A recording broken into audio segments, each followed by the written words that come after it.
you know what the most dangerous word in a person's life is? It's not failure. It's not poverty. And it's not even fear. The most dangerous word is tomorrow.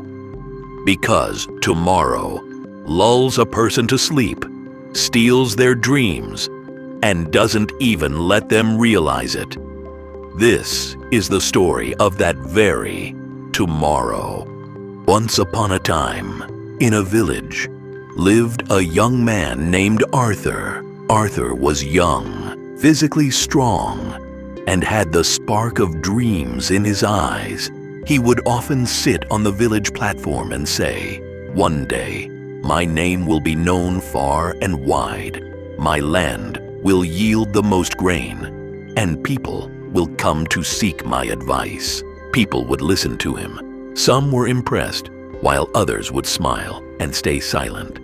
Because everyone knew that Arthur was rich in words, but empty in action. When the morning sun rose, and the village men picked up their tools and headed to the fields, Arthur would turn over in his bed and say, "There is still time. The work can be done later."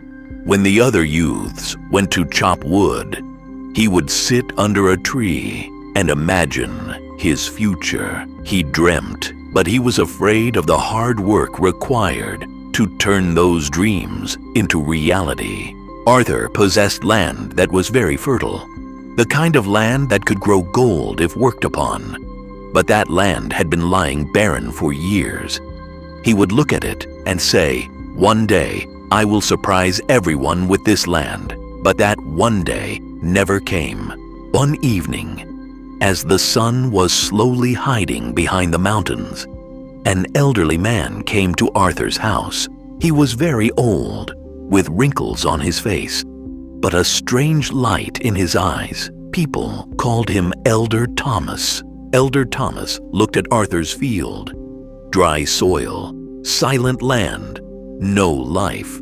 He took a deep breath and said, "Son, this land is questioning you, and you have been silent for years." Arthur laughed and said, "Don't worry, I will change everything soon. I have great luck." Elder Thomas looked at him and said softly, "Fate only favors those who learn to walk themselves." Saying this, he gave Arthur 2 small seeds and said, "One seed is of hard work. It needs water every day. The second seed is of laziness. It needs nothing. It spreads on its own. Now the decision is yours. What do you want your land to become?"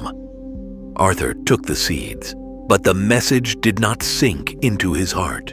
Days passed. Arthur planted the seeds, but he forgot to water them.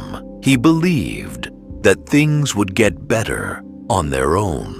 A few weeks later, when he went toward the field, his heart trembled. The seed of laziness had turned into wild weeds, spreading everywhere, while the seed of hard work was weak and withering away.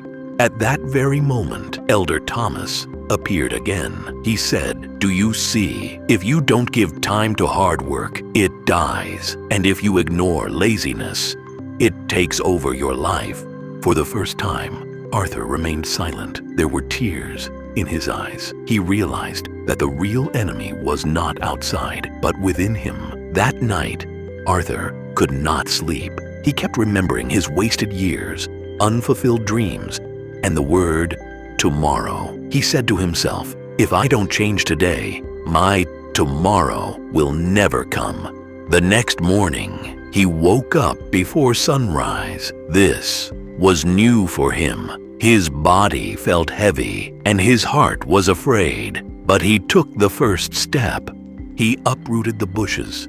Thorns pricked him and his hands were wounded, but he did not stop. He began to water the seed of hard work. The days were difficult, but Arthur grew stronger. He wasn't perfect, but he was consistent. Months turned into years, and the land began to respond. The same field that was once barren was now full of life. Arthur had changed. He still dreamed, But the difference was that now he stayed awake for his dreams. This is not just Arthur's story. It is the story of every person who dreams, but leaves the action for tomorrow. Remember, dreams are seeds, and time is water. If you don't provide it today, only regret will remain tomorrow. Start today, because tomorrow always deceives. What are your thoughts on today's motivational story? Let us know in the comments. If you liked the video, please subscribe to encourage our work. Thanks for watching.